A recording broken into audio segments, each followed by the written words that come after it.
Imagine a serial killer who taunts police with cryptic letters, leaving a trail of horror and mystery in his wake. This was the Zodiac Killer. In the late 60s, Northern California was gripped by fear as a new predator emerged from the shadows.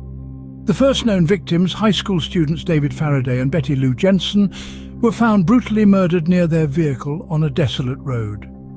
A seemingly ordinary night turned into a chilling nightmare, marking the beginning of a reign of terror that would haunt the region for years to come. The perpetrator was cunning, evading capture with an uncanny ease. His modus operandi was not just the ruthless killing, it was the audacious letters, the cryptic codes, a terrifying game of cat and mouse with the police. The Zodiac Killer had made his debut, and this was just the beginning. Soon after the first murders, local newspapers started receiving chilling letters from someone claiming to be the killer. These letters were not mere confessions. They were cold, calculated, and ominously cryptic. They contained a series of complex ciphers, symbols that the killer insisted held the key to his identity. The contents of these letters were as disturbing as they were intriguing. The self-proclaimed Zodiac Killer took a perverse pleasure in describing his deeds, painting a terrifying picture of his cold-hearted ruthlessness. But the real terror was in the ciphers. A jumble of letters, numbers, and symbols designed to baffle and terrify. The Zodiac Killer demanded their publication, knowing the fear and fascination they would instill in the public. The first cipher, known as the 408, was a cryptic puzzle consisting of 408 characters, divided into 3 parts. The killer claimed this code contained his identity, but warned it wouldn't be cracked easily, and he was right. Despite the best efforts of law enforcement and code breakers, the cipher remained a mystery. However, it was not professionals but a schoolteacher named Donald Harden and his wife Betty who eventually managed to decrypt it. The couple spent long nights working on the cipher, using frequency analysis and pattern recognition. It was an impressive feat, yet the solution was chilling rather than satisfying. Instead of revealing the killer's identity, the decoded message spoke of a macabre motivation. The Zodiac claimed he was collecting slaves for the afterlife through his murders. The letters were a sadistic game for the killer, a way to spread terror beyond his immediate victims. The Zodiac Killer continued to send these cryptic letters, each one a grim testament to his cruel game. Yet, despite all the fear and fascination they provoked, the letters also provided a glimmer of hope. For within these cryptic messages lay the possibility of unmasking the identity of one of the most notorious killers in history. While law enforcement and the public were grappling with the ciphers, the Zodiac Killer continued his spree. The chilling reality was that while the world was puzzling over cryptic letters, a sinister figure was on the loose, terrorizing the San Francisco Bay Area. The murders did not stop. Instead, they continued with an alarming frequency. The killings were seemingly random, instilling a sense of fear that held the city in a vice-like grip. In the midst of this reign of terror, the Lake Berryessa attack took place. 2 college students, enjoying a serene afternoon by the lake, became the next victims. The assailant, wearing a bizarre costume, approached them. What followed was a brutal stabbing that left one dead and the other severely wounded. The assailant then calmly walked away, leaving behind a chilling piece of evidence, a hand-drawn symbol of a cross within a circle, a haunting signature that would become synonymous with the Zodiac Killer. The murders took a shocking turn with the killing of Paul Stein, a taxi driver.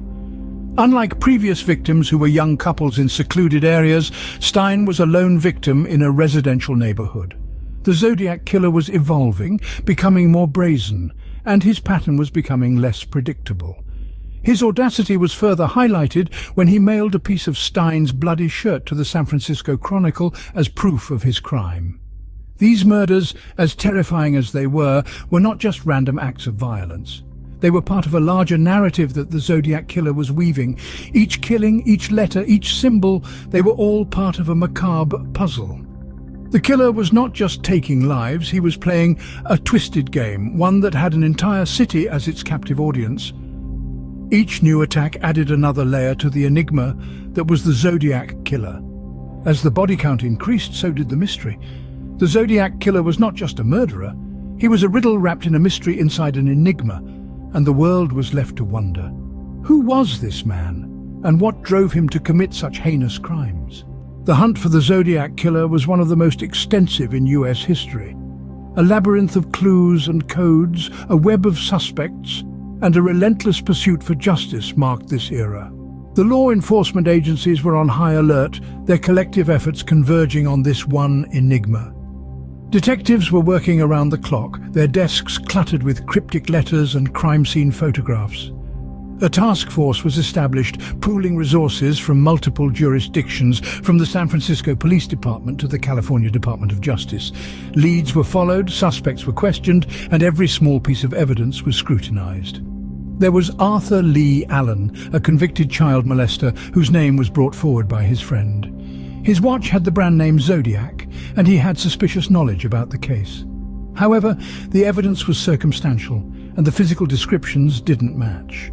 He was eventually cleared by DNA testing. Then there was Lawrence Kane, a man with a criminal record who had brain damage affecting his ability to control urges. His name was embedded in one of the Zodiac's ciphers, and a surviving victim identified him as his attacker. Again, the evidence was not enough to definitively link him to the crimes. The investigation was a colossal undertaking, but it had its fair share of difficulties. The era was one where DNA testing was not yet a tool in the investigative arsenal. The technological limitations of the time made it difficult to analyze the evidence comprehensively. Moreover, the killer was careful, meticulous in his planning and execution, making it even more challenging to catch him. The hunt was frenzied, desperate, and often frustrating.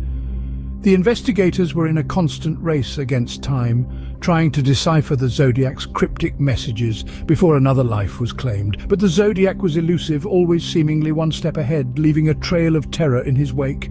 Despite their best efforts, the Zodiac Killer remained a step ahead. An enigma wrapped in a riddle, the Zodiac Killer's identity remains one of the most haunting unsolved mysteries in US history. The Zodiac Killer abruptly stopped his letters in 1971, but his legacy of fear and mystery lingers on. The Zodiac Killer, despite his silence, has etched an indelible mark on our cultural psyche. His reign of terror has been the inspiration for countless stories, movies, and books. From David Fincher's chilling 2007 film Zodiac to Robert Graysmith's best-selling books, the sinister tale has captivated audiences worldwide. Each narrative in its own way tries to solve the mystery, to make sense of the senseless, and to put a face to the faceless terror. In the world of crime fiction, the Zodiac Killer has become a symbol of the ultimate unsolvable case, a boogeyman lurking in the shadows of our collective consciousness. His cryptic messages and ciphers have fascinated cryptographers and codebreakers alike, symbolizing the allure of the unsolvable, the puzzle that refuses to yield its secrets. And yet, the quest for answers has never ceased.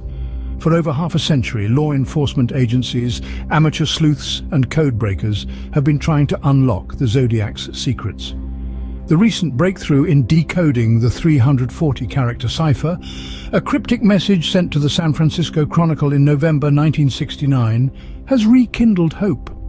A team of dedicated codebreakers from around the globe, using advanced decryption software, finally cracked the code after 50 years.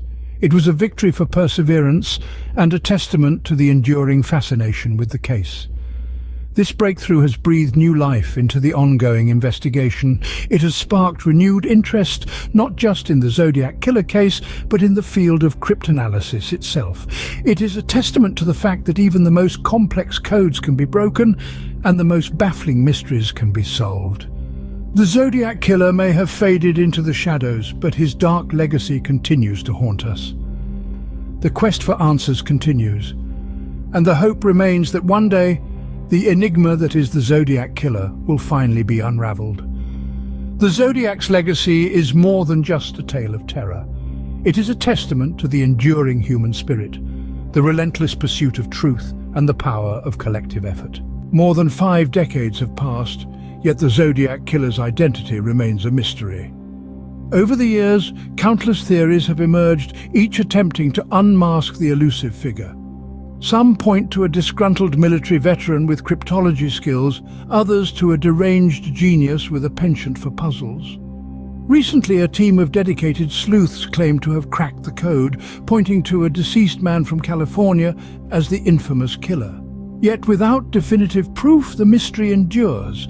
This enduring enigma, this half-century-old riddle, has become a part of our cultural fabric. The Zodiac Killer, nameless and faceless, continues to haunt our collective imagination. His cryptic messages, his terrifying threats, and his chilling crimes have left an indelible mark on our society. Who was the Zodiac Killer? We may never know, but one thing is for sure. He left behind a chilling legacy that continues to captivate us all.